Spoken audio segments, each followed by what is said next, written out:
মুভিটা নিয়ে যদি আমাদের দর্শক মুভিটা তোর সাহিত্যিক গল্প, মানে তিনটে সাহিত্যের গল্প, ভৌতিক সাহিত্যের গল্প, যেটা আমরা পিক করেছি। মণিহারা, শিকার এবং তারানাথ তান্ত্রিক, এই তিনটে গল্পকে আমরা একসাথে করে প্রেজেন্ট করার চেষ্টা করেছি।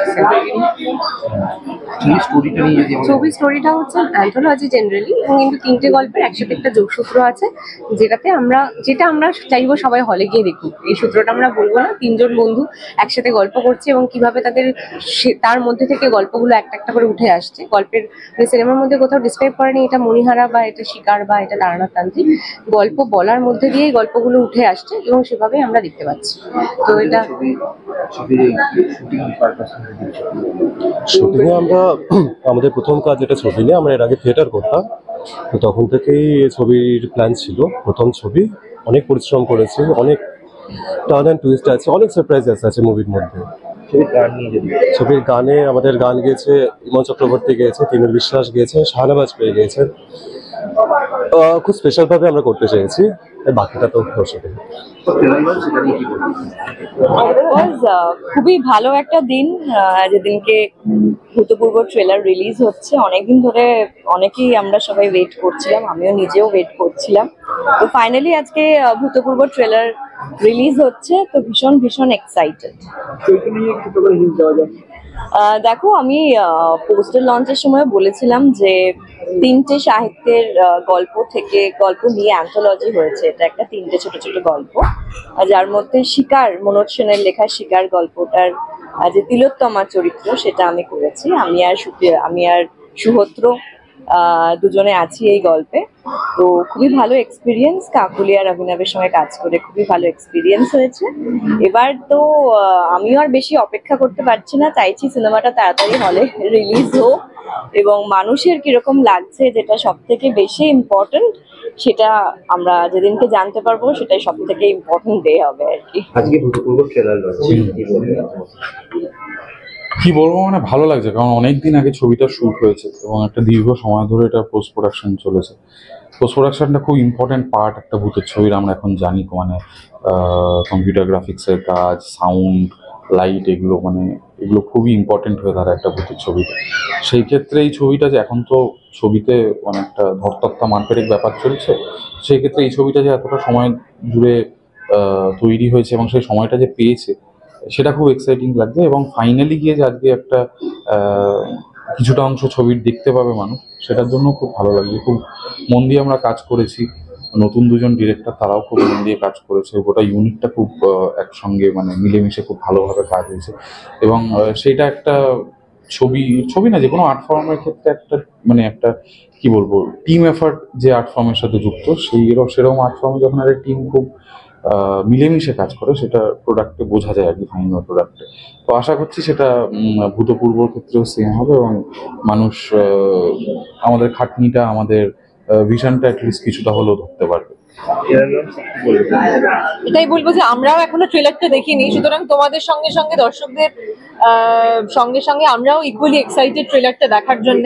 কারণ শুটের সময় তো আমাদের কিরকম কাজ হয়েছে সেটা দেখার সুযোগ হয় না। আমরা ডাবিং এর সময় গিয়ে হয়তো কিছু কিছু অংশ, কিছু কিছু ঝলক দেখতে পাই যখন আমরা ডাবিং করি, কিন্তু তারপর পোস্ট প্রোডাকশনে এত কাজ হয়েছে, আমাদের এত ভিএফএক্স এর কাজ ছিল, এবং তারপর ফাইনালি ট্রেলারটা কিরকম হয়েছে সেটা দেখার জন্য ভীষণ এক্সাইটেড। বলো, মানে তোমরা সকলে এসছো, খুব ভালো লাগছে। বড় পর্দায় ছবিতে মানে যখন কিছু তো সৃষ্টি করা হয়, আমি নিজে থিয়েটার থেকে অভিনয় শিক্ষা অর্জন করেছি, কিন্তু যেটা হয় যে চরিত্র তো অনেক ধরনের চরিত্র করার শখ থাকে। থিয়েটারে একটা ফ্রিডম আছে যে নিজেদের মতন করে আমরা সিলেক্ট করতে পারি কোন নাটকে অভিনয় করব বা কোন চরিত্রর কি কি করবো, একটা প্রিপারেশনের সময় থাকে। কিন্তু সিনেমা ক্ষেত্রে যেটা হয় যে ডিরেক্টর বা প্রডিউসার ডিসাইড করেন। তো আমি খুবই লাকি যে আমাকে তারানাথ তান্ত্রিকের মতো একটি আইকনিক চরিত্রে ভাবা হয়েছে। অভিনব কাকুলিকে আমি ধন্যবাদ জানাবো। সুজয় একটা খুব ভালো স্ক্রিপ্ট লিখেছে, ভিকি অসাধারণ, ভিকিদা সিনেমাটোগ্রাফি করেছে, এবং রূপাঞ্জনাদির সাথে আমার মূলত সিনগুলো ছিল, খুব ভালো লেগেছে কাজ করে। বাকিরাও খুব ভালো, আমাদের তিনজনের অনেকগুলো সিন ছিল, আমি, সুহত্র, সত্যম। তো আমার মনে হয় যে এক্সচেঞ্জ অফ আইডিয়াস খুব ইম্পর্টেন্ট। আমরা যখন অভিনয় করেছি প্রত্যেকের থেকে অনেক কিছু দেওয়া নেওয়া হয়েছে, অন্তত আমি তো অনেক কিছু পেয়েছি। এবং অবশ্যই বড় পর্দায় এরকম একটা ছবি, এরকম একটা চরিত্র আমি খুবই আশাবাদী এবং খুবই ভালো লাগছে এরকম একটা চরিত্র করতে পেরে। কারণ অভিনেতা হিসেবে এরকম ধরনের চরিত্র, মানে এরকম একটা সেলিব্রেটেড চরিত্র করার লোভ তো সবসময় থাকে। তো সেই লোভটা ছিল, করার সময় লুক কি হবে সেটা নিয়ে আলোচনা হয়েছে। আমার যেটা খুব ভালো লেগেছে যে তারানাথ তান্ত্রিকের তান্ত্রিক হয়ে যাওয়ার আগের পার্টটা খুব ধরা হয়েছে এখানে। তার ফলে আমার এই দাড়ি ছাড়া যে লুকটা, আমিও লুকটা চেঞ্জ করার একটা সময় পেয়েছি। কারণ টেলিভিশনে দীর্ঘদিন একটা লুকে ধরো কাজ করতে হয়, তারপর একটা ব্রেক ছিল, সেই ব্রেকে আমি চুলটা বাড়াই, দাড়ি গোপ কাটি, তারপরে নিজেকেও নতুন ভাবে ডিসকভার করা আর কি। কারণ একজন অভিনেতাকে বারবার, আমার মনে হয়, অন্তত আমি বিশ্বাস করি, যে নিজেকে নতুন করে যদি সে দেখতে না পায় তাহলে তার পক্ষে চরিত্র, মানে শুধু মন এবং শরীর দুটোরই একটা পরিবর্তন মাঝে মাঝে দরকার।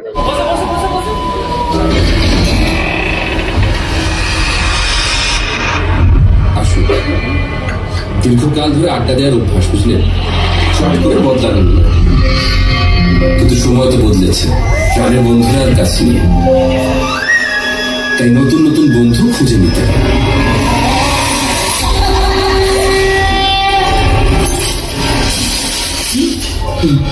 অধমের নাম নীলকণ্ঠ হালদার, কলকাতার এক বনেদি সম্ভ্রান্ত পরিবারের শেষ বংশধরের ঘটনা। স্ত্রীর সুখেই স্বামীর সুখ। একবার এই ব্যবসাটা একটু জমে যাক, আমি তোমায় সোনায় মরিয়ে দেব। নারীর কামনার লোহে কত শত রাজরাজার সাম্রাজ্যের শরীর সমাধি হয়েছে। মা,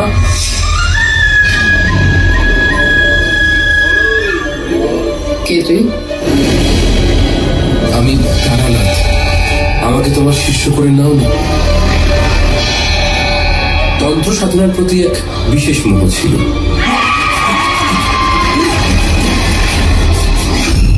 কিচ্ছু হবে না তোর দ্বারা, কিচ্ছু হবে না। তুই আবার আমার পিছু নিয়েছিস। মাগো